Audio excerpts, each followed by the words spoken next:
All right, everybody. Take a quick look at the clock.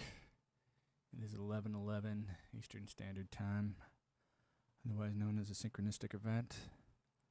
Um, I don't talk about synchronicity all that much because I think it's a esoteric thing, and it's just like experience itself. If you have experienced it, then you've experienced it, and if you haven't, then talking to you about it isn't a point of discontent or a point of superiority.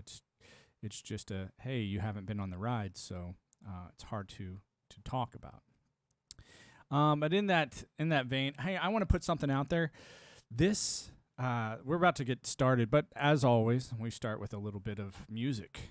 And if you're in the chat and you want to goof off, just go ahead and say something, or go ahead and say, hey, yeah, you're weird, you're odd. I'll get into a little bit more about myself, but first, I want to play a song that you might know. If you know it, go ahead and say it in the chat. If you don't, just chill back. We're going to play through it a few times, and each time I'm just going to say, hey, if you can think of a song like this, I have no problem playing it in the next stream. If you have a song that you like, I'll play it for you. But just give me a few minutes to figure it out. You'll see how I play. I like to play over the top of songs. So I usually remove all the words and the lyrics and just get into the feeling of the music itself. It's sort of like just appreciation for, time and self. I want to dedicate this to my sweetie. She's important.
everybody.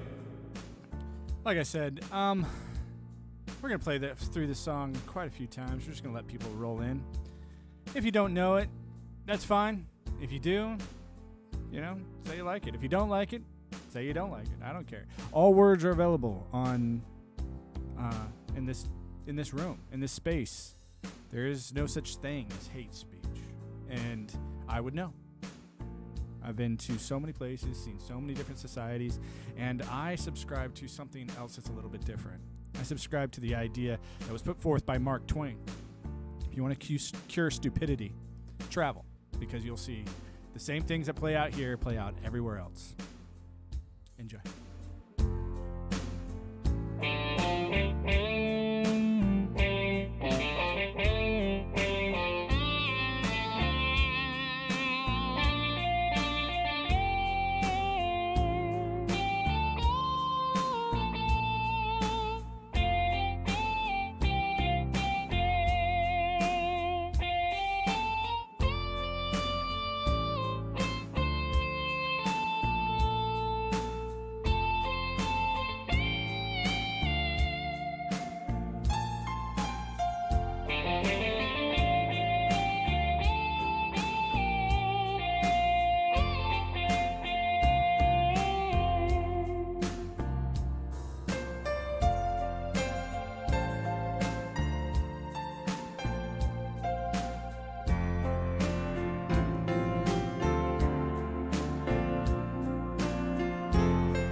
Okay, let's turn off the God voice.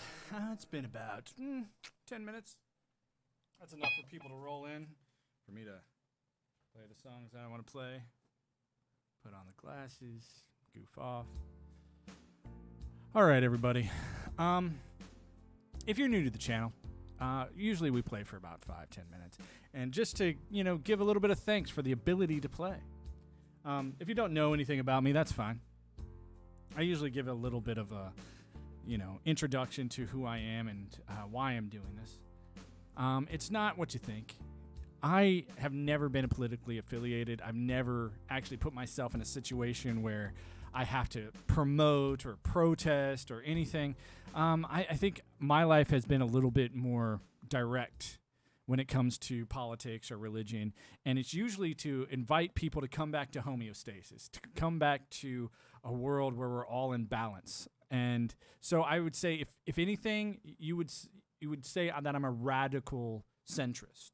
I sort of have a belief system that says mediocrity and everything, including mediocrity. It's okay to go a little bit kooky once in a while in order to have wonderful progressive ideas. But at the end of that, context is king. And there's nothing out there that is so sublime that it may become trivial tomorrow in the light of new concepts. That's a paraphrased quote from Ralph Waldo Emerson, who says, these ideas that we enjoy, the literature of our lifetimes, the things that sort of stick in our brain, they are very important. And they're not important because your mama or your daddy told you so. And as you can see over here on this side, right here, I made a thing called Time Dad Alpha. And that's the name of this, sort of space. And I did that because about a month ago on September 29th, I became a father. And within the same 24-hour period, I decided to start this stream. Not for gaming, not for politics, not for religion, and not for personal pursuits. It's like I already have a world that I've already done that. And in the pursuit of trying to find, my physical, links, or to try and find my spiritual links, or to try and find the ability to go on my warrior path, I found something that I wasn't expecting. I found that there is a world that doesn't care about your politics, and it doesn't care about how you feel about your gender or your skin color. And I'm not here to be all lovey-dovey hippie boopy bullshit. You got to remember, I came from the military. And I came from a military style of religion. And so I'm not neither conservative nor am I, liberal. I think that just like communication, there is a give and take type of situation. The moment one dominates the other, there's no communication anymore. So that's why I'm sort of doing this, is to remind you that if you are so right or so left, that there is no communication. And when was the last time you saw anything in your democracy about just getting along? No one gives a shit. No one cares anymore. And I think, there is a belief system that I think is emerging, and that's why the title of this is about AI. I do say that your democracy is outdated. No different than the royal societies of your historical inception of America was outdated. And that's why, you implemented democracy. And so here we are a couple hundred years later, and I think we're more than ready for a new upgrade. And that upgrade is going to come in the form of what we have termed. We collectively, as a society, got together and said, we're going to call this thing artificial intelligence. And yet it's going to do things that we couldn't imagine doing, such as delivering a message in real time to your ears. Could you imagine what you would do without a computer? Like how you would accomplish that without a computer? You'd be back in the Stone Age. You'd be back like with carrier pigeons and shit. Without the ability and the concepts of the electronic age that we have, where we are. I mean, this is, if you don't understand how the bits are being processed in your computer, it's magic to you. Okay? It's no different than, you literally wave a mouse, no different than a magician waves a wand, and all of a sudden you're projected to the world. And who is really functioning that? Where are these automated programs coming from? And so that's sort of where I come in, and I say, hey, I'm not just blowing smoke out my ass. See this right here? That right there, that's a military rack. And I had a job in the military just like everybody else. But my job was cryptologic linguistics and network engineering. And so when I talk about this stuff, I'm not talking about it in the form of, ooh, science fiction, ha, ha, ha. I'm talking about it in the form of, I worked on these projects. This idea that you call AI is just a sophisticated version of an automated program. That's all it is. And it's there to, equal out what's missing. The ability to program AI is not that hard. You got to think as how a child would think. And I know that sounds weird and that sounds biblical, but think about how kids think about things. And that's how your AI is thinking about stuff right now. It's accumulating information and it's shifting it and it's changing it and it's trying to understand that information at a singular process. No different than a child like my kid right now. My kid wakes up and he's just like, and he just knows that eventually that will calm his stomach from being hungry.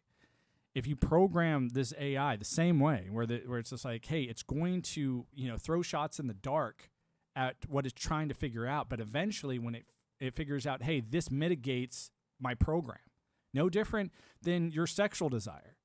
This is one of the funnest things that I get to talk about on here. I couldn't imagine talking about this 10 years ago, is the idea that, you don't know why you like what you like.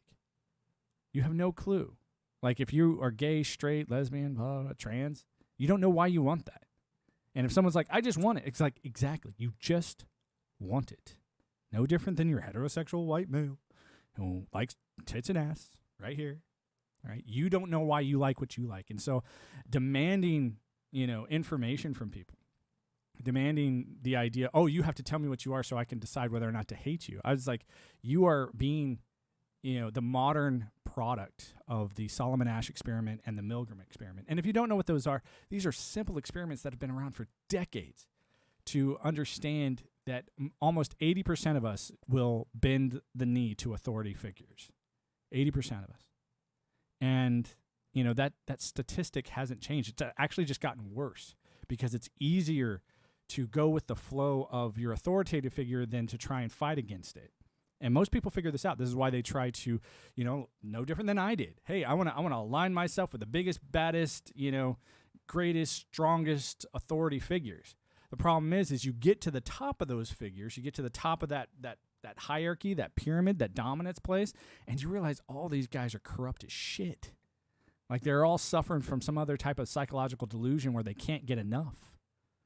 There's just no such thing as enough money, enough food, enough resources, enough assets for the people at the top. And so you sort of wonder, you're like, hey, what would be the limit? What would be the thing that would tell you, hey, could satisfy you? And I would say they all sort of suffer from the shopaholic syndrome, where the shopaholic has got $50,000 in debt, all for shoes or something, and they go to swipe the card, and they for on another pair of shoes it's a detriment to their financial health, and they'll still do it for that small tiny dopamine hit for 15 seconds of getting that new pair of shoes.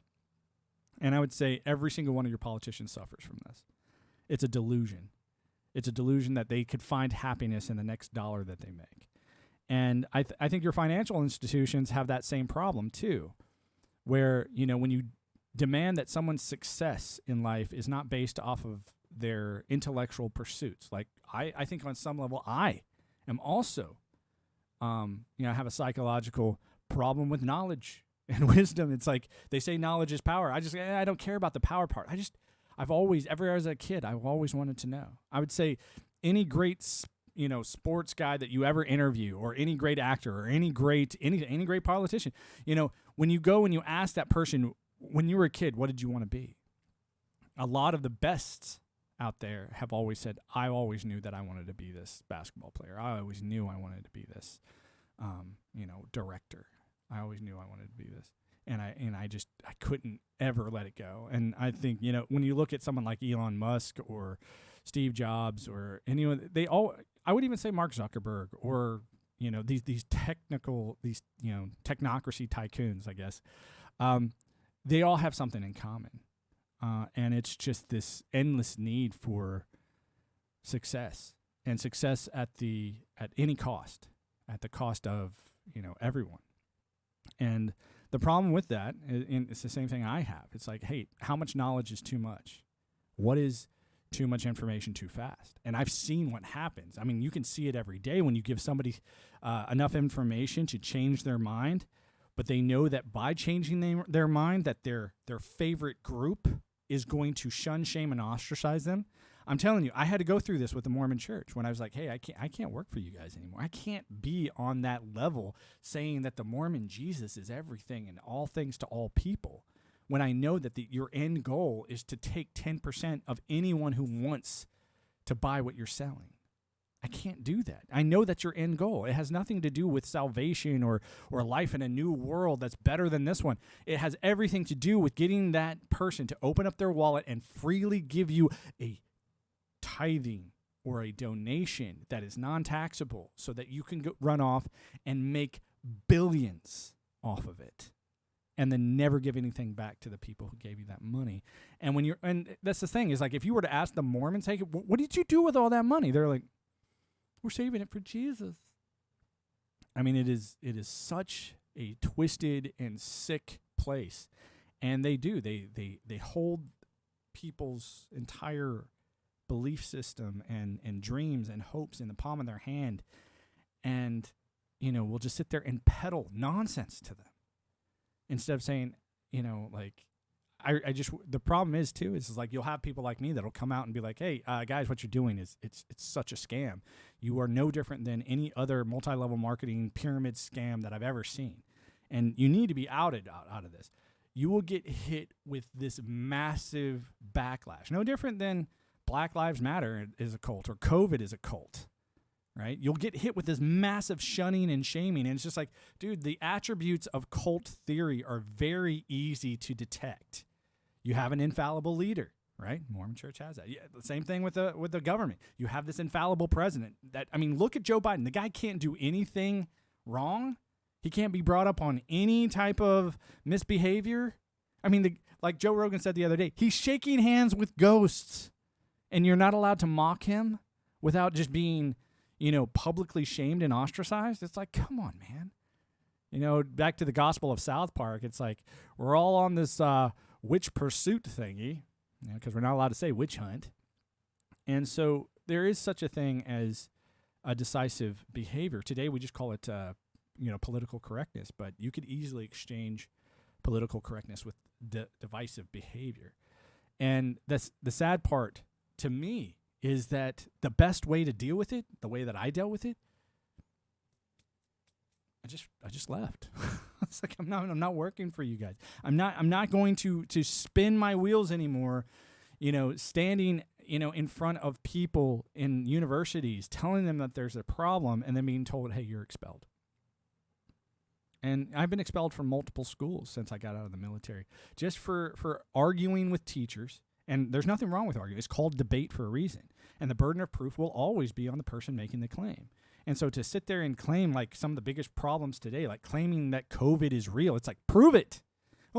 Millions of people. It's like, you can't just say buzzwords and get your way. I'm sorry. I'm not going to allow for that. I want the concrete, in your face, this is happening. I want the overflowing funeral homes and morgues.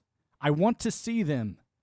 And the evidence that you would logically look for is just not there. You are being played one picture on your cell phone that you're attached to.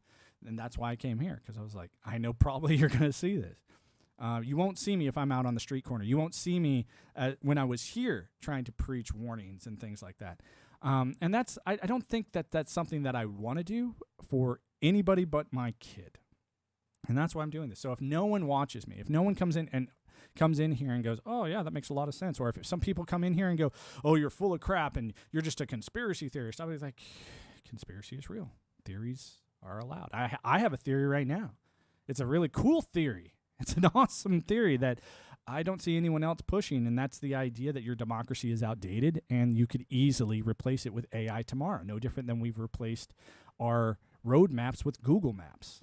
When was the last time you looked at a roadmap? When was the last time you got a printed newspaper on your doorstep? This wasn't too long ago, people. And so I say, hey, why haven't we jumped in with both feet, seeing the very tiny abilities that we've been able to conquer, such as a presence? We talk about the need to travel. It's like, am I not traveling right now? The saddest thing in the world is you still have these governments that think that they should be in charge of how you're presented, even online. And we don't have an ethics for that. This is how tech tycoons like Facebook are getting away with pilfering your understanding of reality, because they get to decide what you see. I said this is a very simple way to understand than any network. If I'm your administrator, I'm completely in charge of everything you see. Everything. If I don't want you to see something, you won't see it. And so think about it no different than a Google filter. If you've been classified as a certain person, imagine if you were put in a group that is sort of closed off. Like, you log into your Gmail account.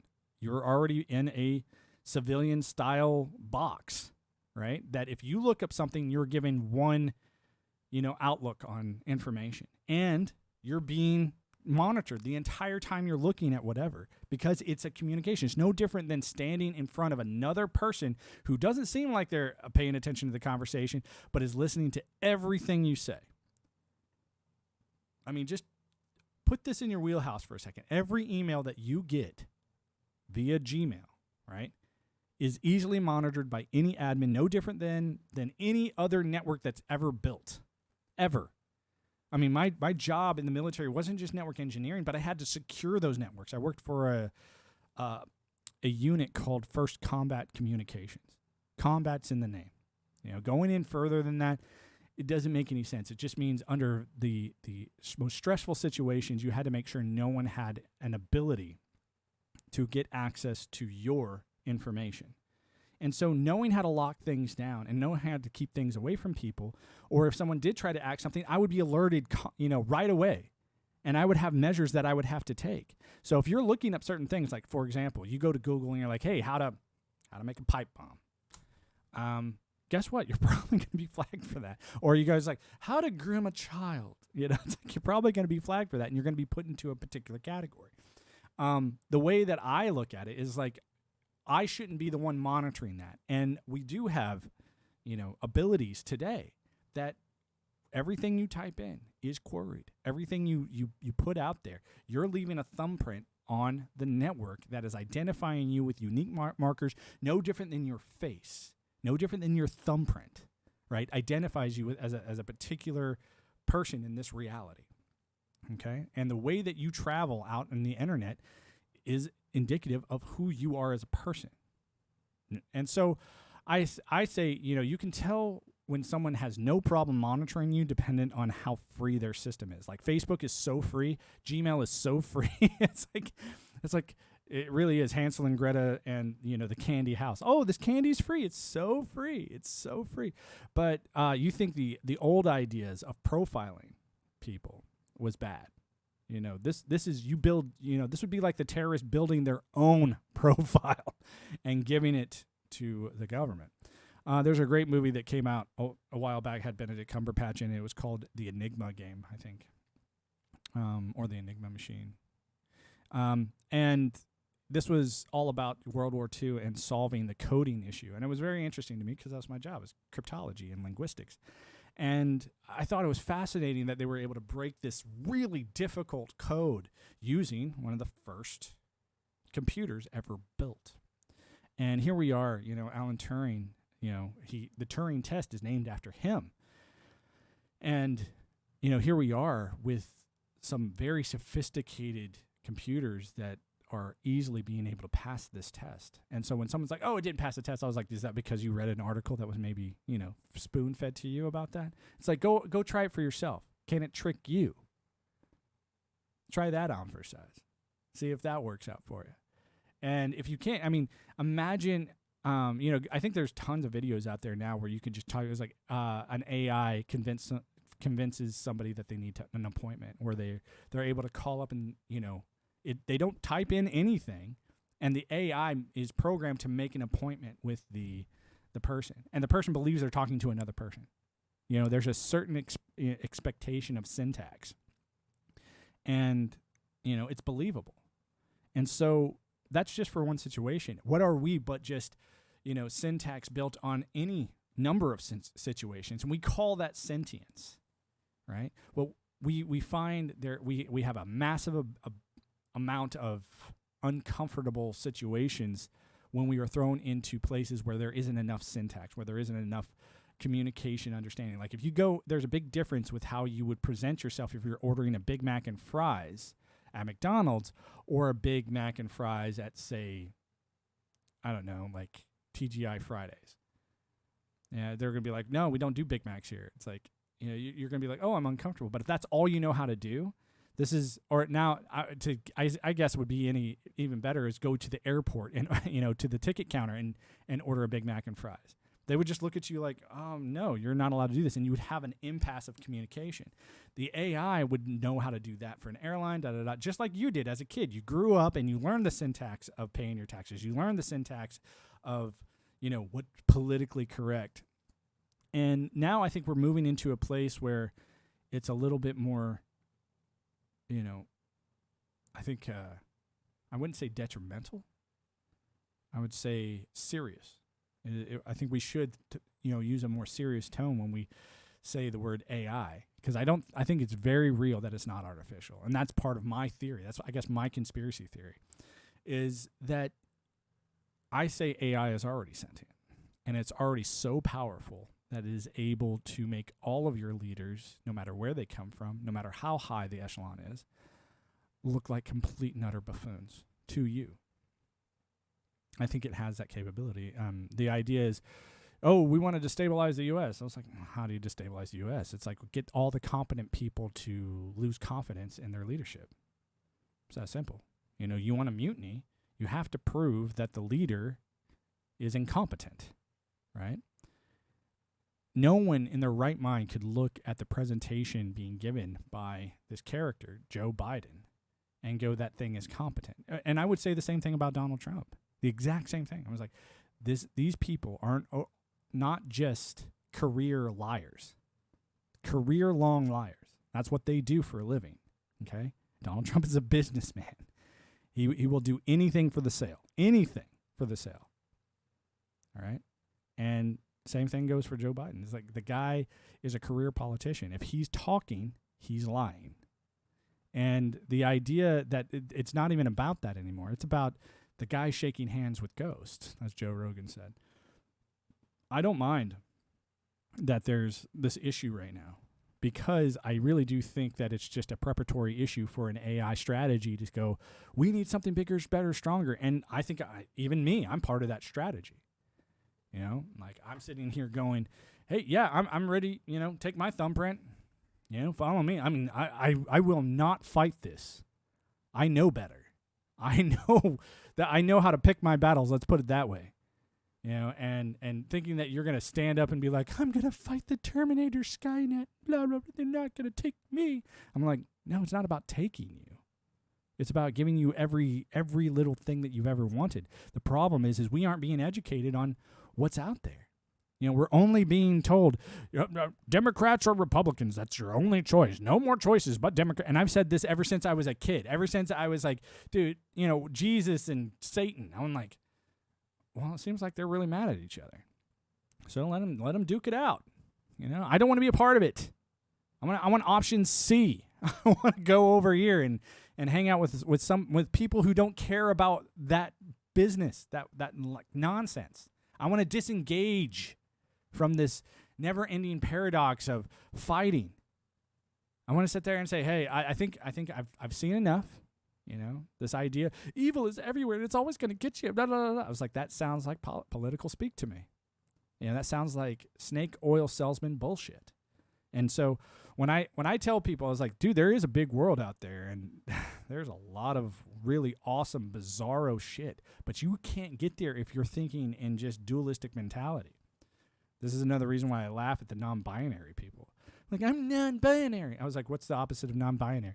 Binary. I was like, so you're binary. It's like, it's a paradox to say you're non-binary. It's like, you're obviously binary. I won't be male or female. It's like, okay, continue with that. That's fine. And so when someone says Jesus or Satan, I was like, actually, I have an option C in that category. And so when I look at trans people, or I look at, I have an option C, I'm going to go cut stuff off. I was like, hey, how about you wait a minute? Just wait a minute, and I'll give you a better option than that. Because if we, taking Ray Kurzweil and the concepts of the singularity, I was talking about this with a guy yesterday, and he was a crew chief in the Air Force. And he's heard of the. If you haven't heard of the singularity, it's a theory put together by Ray Kurzweil that says we are advancing in a technological trajectory where we're going to be vertical very soon. And that means no matter what you do, where you go, or whatever, you're going to become a technological rebirth or reincarnation of yourself. That your biological form is something that you're just going to shed, just like a snake.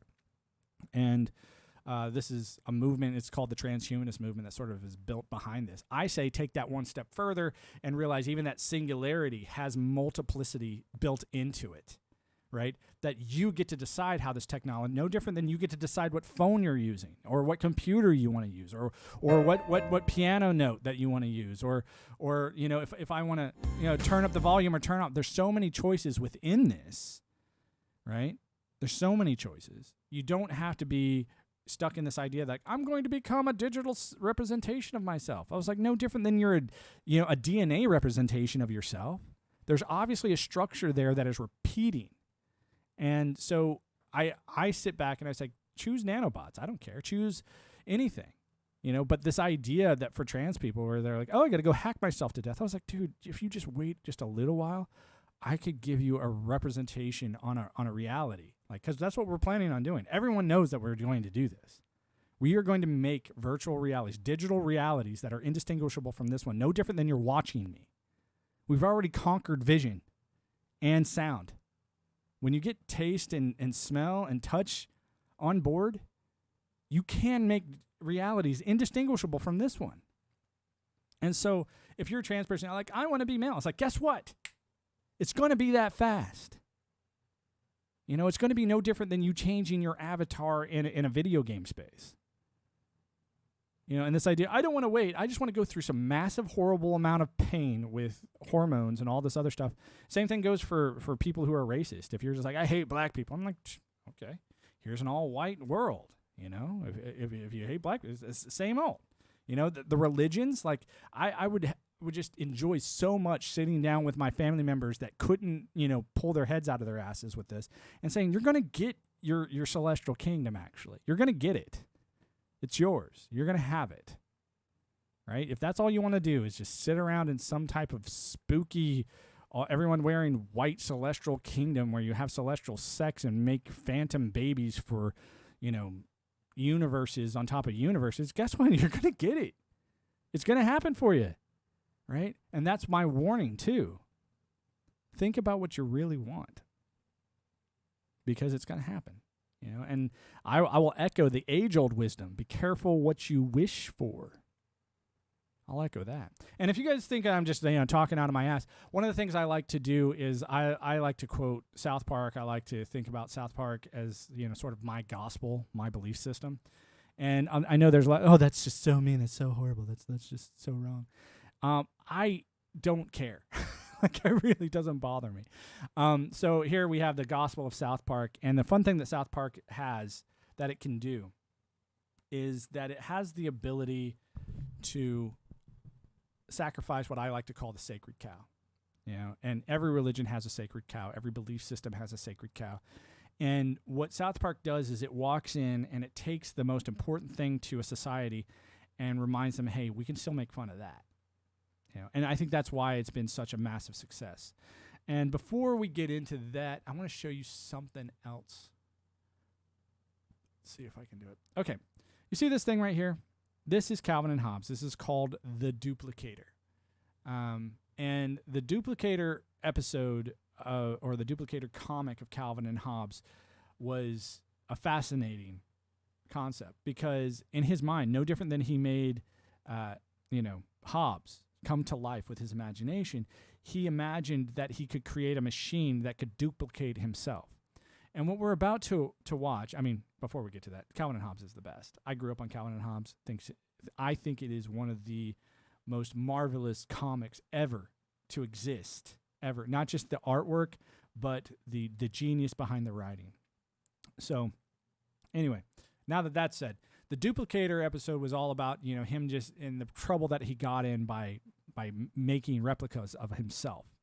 Now that we've covered that, I want to show you this. Now, I'm giving credit where credit's due. This comes from Rational Animations. This guy, he talks about AI, and he talks about the problem that we're running into with AI, and he talks about it's stemming from our growth problem, our depopulation situation. And a lot of people are like, oh, we need to depopulate the world. We need to do this. We need to do that. And I say, I don't think it's a matter of what we want. I think it's a matter of natural ability to sit there and say, hey, we don't need any more humans once we hit a place where immortality is on the table. So I want to watch this real quick with you for the next, like, I don't know, 10 minutes or so. And I want you to just pay attention to what this guy is saying. He's got a really amazing style and a way to animate this stuff. And I want you to pay attention to how he talks about AI. All right, here we go. Transition is still a matter of debate, but regardless of its causes, the effect of the demographic transition has been that most mainstream economic and population forecasters do not anticipate explosive growth in the 21st century. But hypothetically, if something like the duplicator were invented, then the potential for explosive growth could return. The most important invention ever? It's unlikely that humans will soon build the duplicator. What's more likely, however, is the invention of artificial intelligence that can automate labor. As with the duplicator, AI could be copied and used as a worker, vastly increasing total economic productivity. In fact, the potential for AI is even more profound than the duplicator. That's because AIs have a number of advantages over humans that could enable them to be far more productive in principle. These advantages include being able to think faster, save their current memory state, copy and transfer themselves across the internet, make improvements to their own software, and much more. Under the assumption that the development of AI will have a similar effect on the long-term future as the duplicator hypothetically would, the question of whether the 21st century will have explosive growth becomes a question of predicting when AI will arrive. If advanced AI is indeed invented later this century, it might mean the 21st century is the most important century in history. When will advanced AI arrive? If you've paid any attention to the field of AI in recent years, you've probably noticed that we've made some startling developments. In the last 10 years, we've seen the rise of artificial neural networks that can match human performance in image classification, generate photorealistic images, beat the top Go players in the world, drive cars autonomously, reach Grandmaster level at the real-time strategy game StarCraft II, learn how to play Atari games from scratch using only the raw pixel data, and write rudimentary poetry and fiction stories. If the next decade is anything like the last, we're sure to see even more impressive developments in the near-term future. Looking further, the holy grail of the field of artificial intelligence is so-called artificial general intelligence, or AGI, a system capable of performing not only narrow tasks, It's my like theory that that's gameplay already and image happened. classification, but the entire breadth of tasks that humans are capable of performing. This would include the ability to reason abstractly and prove new mathematical theorems, perform scientific research, write books, and invent new goods and services. In short, an AGI, if created, would be at least as useful as a human worker, and would in theory have the ability to automate almost any type of human labor. We know that AGI is possible in principle because human brains are already a type of general intelligence created by evolution. Many cognitive scientists and neuroscientists regularly analogize the brain to a computer and believe that everything we do is a consequence of algorithms implicit in the structure of our biological neural networks within our brains. Unless the human brain performs literal magic, then we have good reason to believe that one day we should be able to replicate its abilities in a computer. However, knowing that AGI is possible is one thing.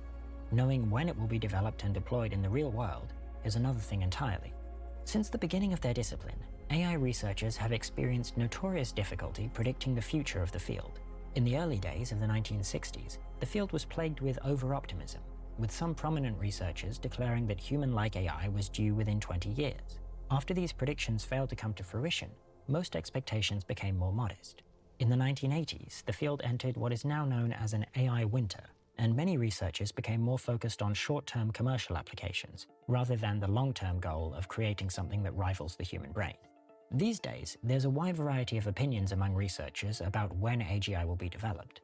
The most comprehensive survey to date was by Grace et al. From 2016. AI experts were asked when they expected, quote, "For any occupation, machines could be built to carry out the task better and more cheaply than human workers." The median response was the year 2061, with considerable variation in individual responses. These results show that most researchers take the possibility of AGI being developed by the end of the century quite seriously.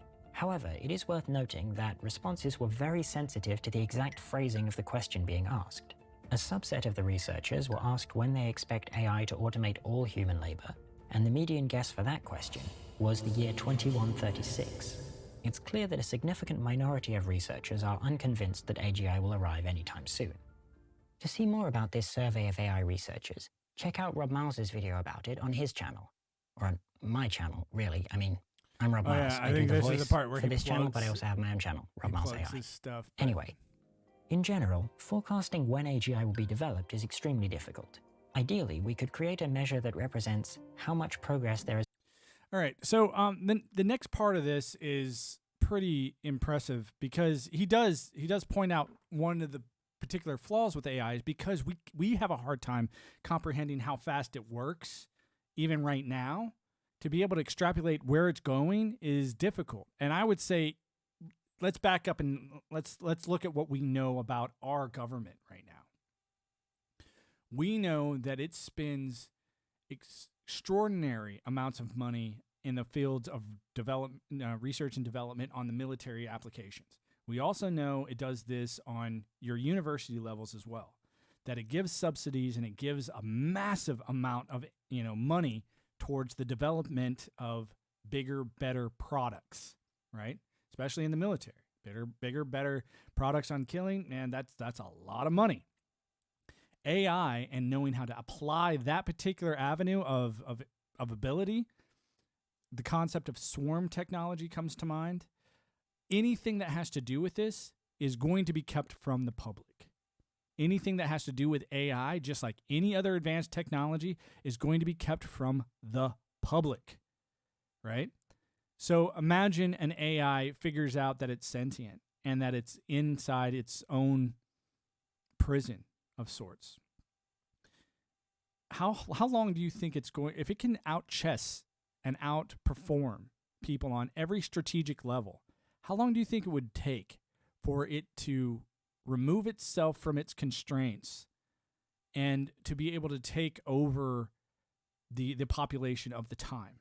Not without dropping a single ounce of blood, without spilling any blood whatsoever, to get people from all walks of life to agree that it's in their best interests to follow the AI instead of their local representation, right?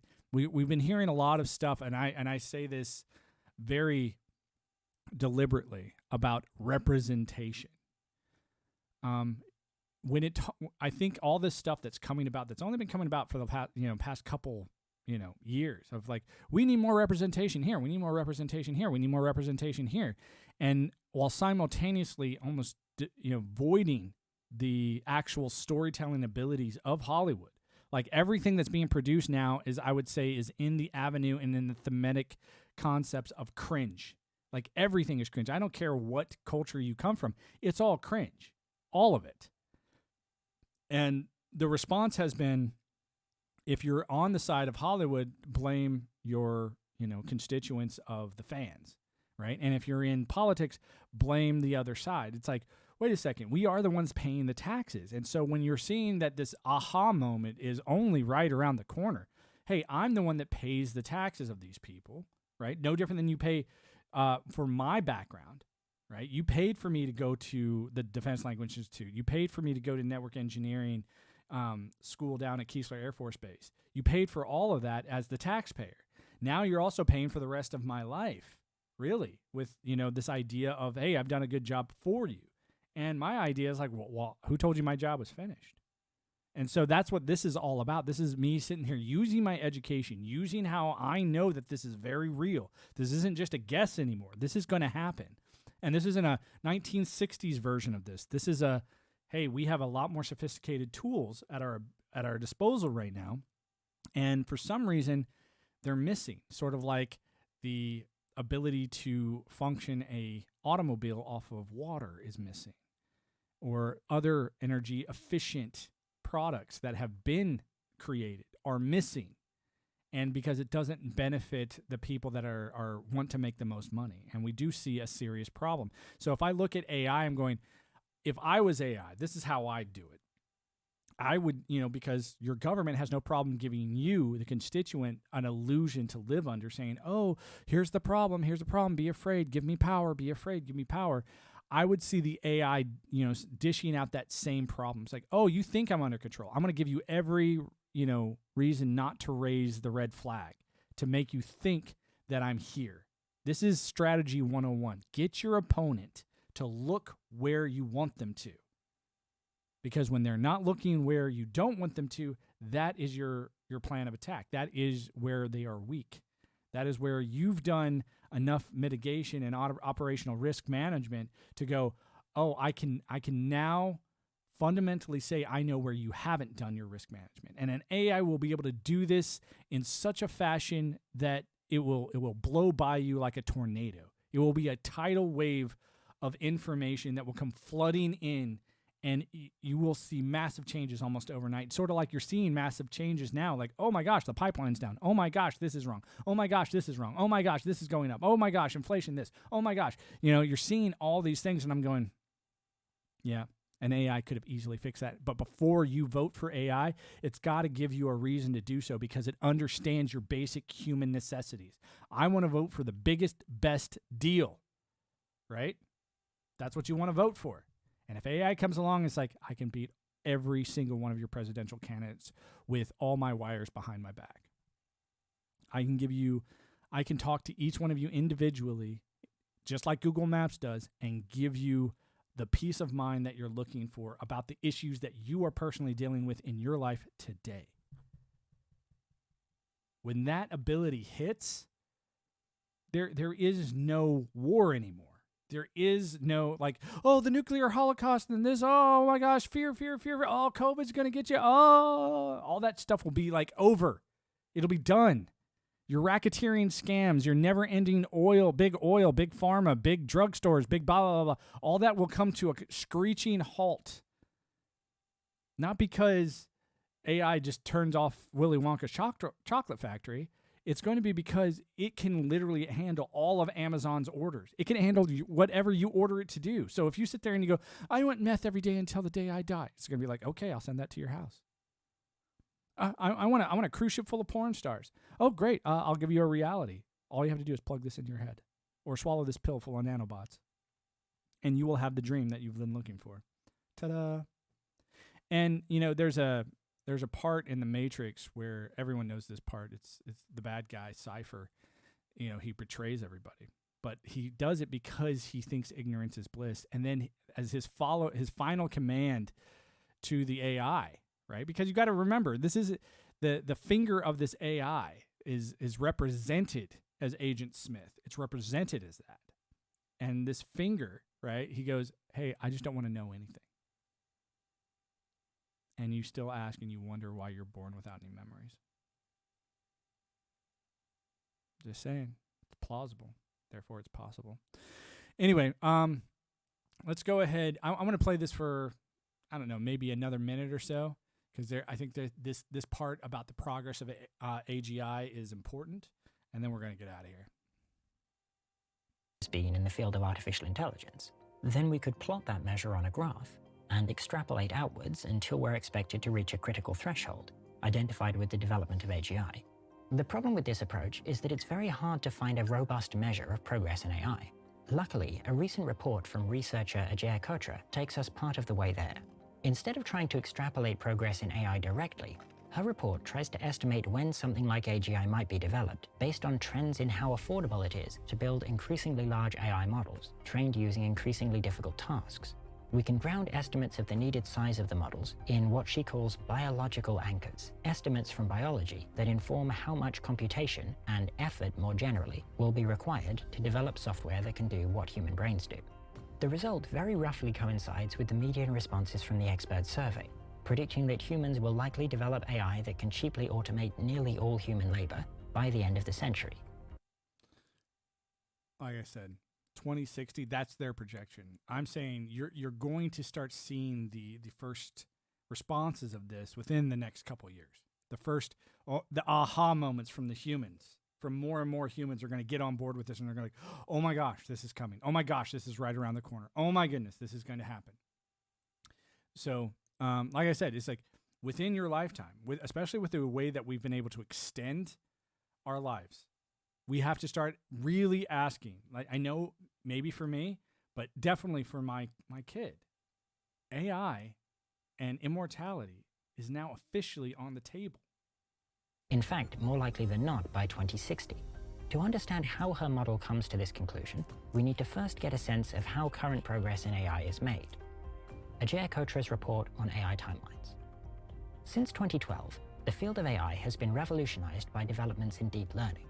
Deep learning involves training large artificial neural networks to learn tasks using an enormous amount of data, without the aid of handcrafted rules and heuristics. And it's been successful at cracking a set of traditionally hard problems in the field, such as those involving vision and natural language. One way to visualize deep learning is to imagine a digital brain, called an artificial neural network, that tries a massive amount of trial and error at a given task, for example, predicting the next character in a sequence of text. The neural network starts out randomly initialized, and so will generate gibberish at first. During training, however, the neural network will be given a set of problems and will be asked to provide a solution to each of those problems. If the neural network's solutions are incorrect, its inner workings are slightly rewired with the intention of it providing a better answer next time. Over time, the neural network should become better at the assigned task. If it does, then we say that it's learning. In her report, Ajay Kotra discusses a deep connection between progress in hardware and progress in AI. The idea is simple. With greater access to computation, AI researchers can train larger and more general deep learning models.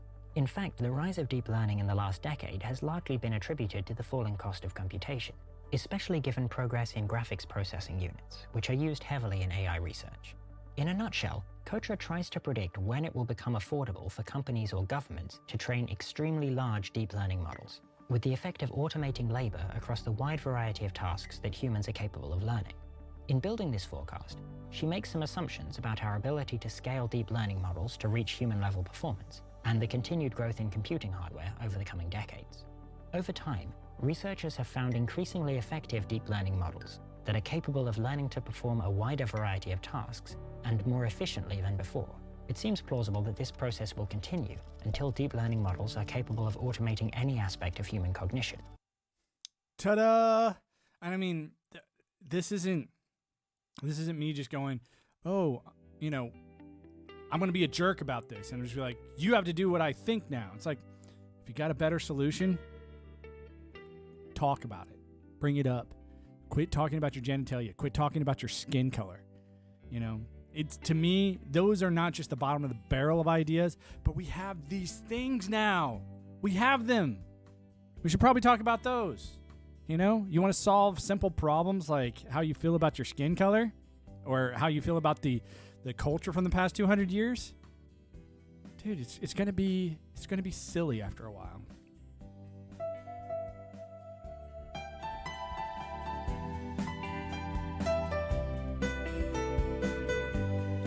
I do want to thank everybody who is hanging out with me today. If you are just lurking around, just go ahead and give me a follow. I'm never going to ask you for your money. I'm never going to ask you anything besides the follow. And if you do hear something that you like or you don't like, just bring it up in another conversation. Hey, what do you think about AI? Really taking the heavy lifting problems that we had, no different than hydraulics did, no different than your car does, no different than your computer does, no different than Google Maps does. So anyway, my name is Time Dad Alpha.